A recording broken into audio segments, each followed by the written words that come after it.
So, student, once again I welcome you. It is once again English prose class 12, chapter 2. A fellow traveler, author is A.G. Gardiner. यह part 6 होगा. Part 5 अवश्य जा कर के देखें video को. तो स्टूडेंट, पिछले टर्नों पर ए फेलो ट्रेवलर में आप लोगों ने देखा था कि किस प्रकार से लेखक को दो मॉस्क्विटो परेशान कर रखा था. आखिर में लेखक अपने जो मनसौदा था उसको बदला और सोचा क्यों न इसके साथ दोस्ती का हाथ बढ़ाया जाए. और अब मेरे लिए कीड़ा नहीं है, मेरे एक मास्टर के समान ये बन गया है और इस कंपटीशन में उसका भी हक उस रेलगाड़ी के डिब्बे पर उतना ही है जितना कि मेरा. करेक्ट. चलें आगे चेक करें. देखें, magnanimity and mercy were the noblest attribute of a man. वहाँ बताया गया कि उदारता और दया मनुष्य का सर्वोत्तम गुण होता है. In this exercise of this high quality, इन उच्च गुणों का अभ्यास करके, एक्सरसाइज करके, I could recover my prestige. Prestige माने अपना सम्मान. मैं एक बार पुनः अपने सम्मान को वापस प्राप्त कर सकता हूँ. At present I was a ridiculous figure. वर्तमान में मैं एक तिरस्कार या उपहास का व्यक्ति बन गया था. A thing for laughter and derision. एक मजाक कहें, हंसी और एक तिरस्कार का वस्तु बन गया था मैं. या डेरिजन मीन्स उपहास, उपहास का वस्तु बन गया था. यहाँ पर लेखक अपनी भावनाओं को व्यक्त करता हुआ by being merciful, by being merciful I could resort the moral dignity of a man. यहाँ बता रहा है कि मैं एक बार दयावान बन करके, by being merciful I could resort the moral dignity of a man. मैं मनुष्य के एक जो नैतिक सम्मान है उसको पुनः से पा सकता था. आई कुड रिसर्ट, वापस प्राप्त कर सकता था अपने उस नैतिक सम्मान को, ऑफ अ मैन, मनुष्य के. And go back to my corner with honour. और सम्मान के साथ मैं पुनः उस कोने में वापस जा सकता था. I withdraw the sentence of a death.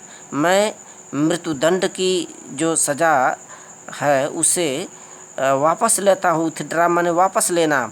I said returning to my seat. मैं अपने सीट पर वापस लौटते हुए बोला, I can not kill you. मैं तुम्हें मार नहीं सकता. But I can reprieve you. लेकिन रिप्रीव माने सज़ा को टाल देना. लेकिन मैं मृत्युदंड की जो सज़ा है उसे टाल देता हूँ. I do it. और मैंने ऐसा ही किया. मैंने मृत्युदंड की सज़ा को टाल दिया. तो ऊपर आप लोगों ने देखा था कि जिस प्रकार से एक बार हटाया, फिर दूसरी बार हटाया, बार बार ये टीजिंग कर रहा था. लेखक को परेशान करता हुआ मॉस्क्विटो वहाँ पर उस रेलगाड़ी के डिब्बे में परेशान हो गया था. और लेखक फिर अपने विचारों में बोल पड़ा कि देखो, तुम बिना टिकट की यात्रा कर रहे हो, जनता को बस कष्ट पहुंचाने वाले हो, तुम्हारे पास कोई मीट कूपन नहीं है और तुम्हारे ऊपर कई आरोप हैं और तुम इन सब के लिए अब तुम्हें मैं जो है मृत्युदंड देता हूं. लेकिन यहाँ पर लेखक फिर अपनी भावनाओं को बदलते हुए बोला कि नहीं, अब मेरे लिए वह बराबर का हिस्सा है उसका भी, और मेरे मालिक के समान अब हो गया है. क्योंकि वहाँ पर लेखक से किस प्रकार से चतुराई बरतते हुए वह मॉस्क्विटो भाग निकला था. और अंतिम में इधर लेखक जो थे पुनः उस चीज़ को, जो उनका आत्मसंयम खोया था या आत्मसम्मान खोया था, वह बोल रहे हैं कि मैं मर्सी चीज़ को अपना करके, अपने दयावान बन करके पुनः अपनी जो खोई हुई वो क्या बोलते हैं सम्मान है उसे वापस प्राप्त कर सकता हूँ. और देखो, मैं तुम्हें मृत्युदंड की सज़ा को टाल देता हूँ. और ऐसा ही उन्होंने किया. यहाँ देखें, आई टूक अप माई पेपर, आई टूक अप माई पेपर. मैंने अपने अखबार को उठाया. And he came and sat on it. वह आया और वो आ करके उस न्यूज़पेपर पर, अखबार पर जो मैं पढ़ रहा था, आ करके बैठ गया। देखें, जब लेखक साहब अपना अखबार पढ़ रहे थे तो वह जो मॉस्किटो है पुनः एक बार आया और आ करके उस अखबार के पन्ने पर साइड बने बैठ गया। Foolish fellow, I said. लेखक बोला, हे मूर्ख साथी, you have delivered your self. Delivered माने सौंप दिया है, योर सेल्फ माने अपने आप को, इनटू माई हैंड्स। है मूर्ख प्राणी, मूर्ख साथी, तुमने अपने आप को मेरे हाथों में सौंप दिया है। I have but to give this respectable weekly organ of opinion a smack on both the covers. यहाँ लेखक बता रहा है कि यदि मैं चाह दूँ तो यह जो अखबार है, जो साप्ताहिक रिस्पेक्टेबल वीकली आर्गेन ओपिनियन, यानी ये साप्ताहिक जो अखबार है उसका नाम बोल रहा है, जिस अखबार को अपने हाथ में लेकर के लेखक पढ़ रहा था। यदि मैं चाह दूँ तो इस अखबार के जो दोनों पेज हैं, कवर हैं, इसमें कान बोथ द कवर्स, बोथ माने दोनों, कवर माने जो पन्ने हैं, इसमें तुमको स्मैक माने मसल दूँ यदि मैं चाह दूँ तो। And you are a corpse, और तुम एक लाश बन जाओगे, लाश हो जाओगे। यदि ऐसा तुम्हारी लाश बन जाएगी यदि ऐसा मैं चाह दूँ। Neatly sandwiched between an article on peace traps and another on the modesty of mister Hedges. ये उस अखबार का नाम है जो अखबार लेखक अपने हाथ में लेकर के पढ़ रहा था, और आ करके उस पन्ने पर वह जो मॉस्किटो था बैठ गया था। और लेखक ने बोला था कि मूर्ख साथी, तुमने तो अपने आप को मेरे हाथों में डिलीवर्ड माने सौंप दिया है, और अभी चाहूँ तो ये जो सम्मानित अखबार, जो साप्ताहिक अखबार है जिसका नाम था the modesty of mister Hedges and peace traps, उस अखबार का नाम था, इस पन्नों को यदि मैं चाहूँ तो तुम्हें मसल दूँ और तुम्हारा जो है वो क्या बोलते हैं, तुम एक लाश बन जाओगे, ऐसा लेखक ने उससे बोला। आगे देखें, but I shall not do it, लेकिन मैं ऐसा नहीं करूँगा, ऐसा नहीं करूँगा। आई हैव रिप्रीड यू, क्योंकि मैं सज़ा को टाल दिया हूँ तुम्हारे लिए। And I will satisfy you that, और तुम्हें मैं ये भरोसा दिला दूँ कि दिस लार्ज एनिमल से, जब यह भारी भरकम जानवर, यानी लेखक जो चीज़ कहता है, बीइंग ही मीन्स इट, यानी उसे वह पूरा भी करता है, जो कह देता है उसे करके रहता है। मैं तुम्हें मृत्युदंड नहीं दूंगा क्योंकि मैं उसे टाल चुका हूँ। Moreover I no longer desire to kill you, और ज़्यादा ये बात है कि मुझे तुम्हें मारने की कोई विचार भी नहीं है, कोई इच्छा भी नहीं है तुम्हें मारने का। थ्रो नोइंग यू बेटर, तुम्हारे बारे में और अधिक अच्छा जान करके, have come to feel shall I say. देखें, through knowing you better have come to feel shall I say, तुम्हारे बारे में अधिक जानकारी प्राप्त करके मुझे ऐसा लगने लगा है, मैं कुछ कह दूँ, शैल आई से, मैं कुछ कह दूँ, a sort of affection for you, कि जैसे मेरे मन में तुम्हारे लिए एक स्नेह हो। A sort of affection for you, तुम्हारे लिए मेरे अंदर एक प्रेम जग चुका है।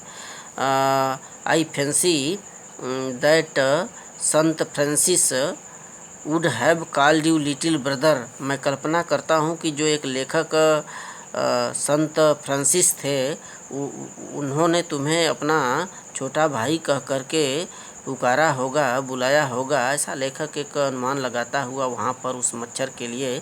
आई can not go so far as that in Christian charity and civility. तो यहाँ पर देखें, ईसाइयों की दान और सभ्यता में मैं इतनी दूर तक नहीं जा सकता हूँ। यहाँ पर बोल रहे हैं लेखक कि ईसाइयों की जो दान है और सभ्यता है उसमें मैं इतना दूर तक, फार माने दूर तक तो नहीं जा सकता। किंतु मैं एक अधिक दूर का रिश्ता महसूस करता हूँ। But I recognise a more distance relationship. Relationship माने रिश्ता होता है, डिस्टेंस माने दूर का। क्यों किंतु मैं एक दूर का रिश्ता महसूस करता हूँ। Fortune has made us fellow travellers. ये जो सौभाग्य है, भाग्य ने हमें एक दूसरे का साथी बना दिया है। Fellow travellers in this summer night. इस ग्रीष्म ऋतु की रात में जो भाग्य है उसने हम दोनों को एक दूसरे का साथी बना दिया, सहयात्री बना दिया है। तो यहाँ पर आप लोगों ने ये देखा था कि लेखक जो है सज़ा को टाल चुका है, मारने की उसकी कोई मनसौदा भी नहीं है, और उस मॉस्किटो के बारे में बहुत ढेर सारी चीज़ें जान करके उसके हृदय में, लेखक के हृदय में एक प्रेम की भावना जाग उठी है। और ये अपने विचार को प्रस्तुत करता हुआ कि संत जो फ्रांसिस थे उन्होंने तुम्हें अपना छोटा भाई कह करके पुकारा होगा, और तुम्हारे I can not go so far as that in Christian charity. मैं जो है दूर के जो ईसाइयों की दानशीलता है और जो सभ्यता है, मैं इतनी दूर तक नहीं जा सकता, किंतु मैं एक अधिक दूर का एक रिश्ता महसूस करता हूँ। यानी एक लेखक ने यहाँ एक मॉस्किटो के साथ एक रिश्ते की भावना दे दिया है। और फॉर्चून जो भाग्य है हम दोनों को एक दूसरे का यहाँ ग्रीष्म ऋतु में सहयात्री बना दिया है। I have interested you. मैंने तुम में रुचि रखी। And you have entertained me. और तुमने मेरा मनोरंजन भी किया। The obligation mutual and it's founded on the fundamental fact that we are fellow mortals. यहाँ पर बताया जा रहा है कि मॉर्टल माने होता है मरणशील। यहाँ पर देखें, द ऑब्लिगेशन म्यूचुअल यानी जो हम दोनों का एहसान है, परस्पर जो एहसान है, and it's founded on the fundamental fact that we are fellow traveller. The obligation it's mutual यानी एहसान हम दोनों का जो परस्पर का एहसान है, एक दूसरे के सेम है, समान है। और यह is founded on the fundamental fact that we are fellow mortals. और यह इस आधारभूत फैक्ट माने तथ्य पर, फाउंडेड माने आधारित है कि वी आर फेलो मॉर्टल्स। हम एक दूसरे का क्या होते हैं, एक नश्वर साथी हैं, या कह लें मरणशील साथी हैं। तो यहीं तक स्टूडेंट रिवीजन कर लीजिएगा और आज का होमवर्क नोट करें। ये जो क्वेश्चंस है, मैग्नानिमिटी, वैनिटी, रिप्रीव और कंपार्टमेंट, इसका जो है अर्थ लिखना है आपको। क्वेश्चन नंबर 2 है, write the author name of the following passage. ये 2 पैसेज हमने दे रखा है, इनके जो है आथर का नाम बताना है। पहला है, there was only one thing I could do, I bought the basket. ठीक है, इसके लेखक का नाम बताना है। और दूसरा है, I flicked him off again, he skipped away. So student, write this homework today and its end. Thank you.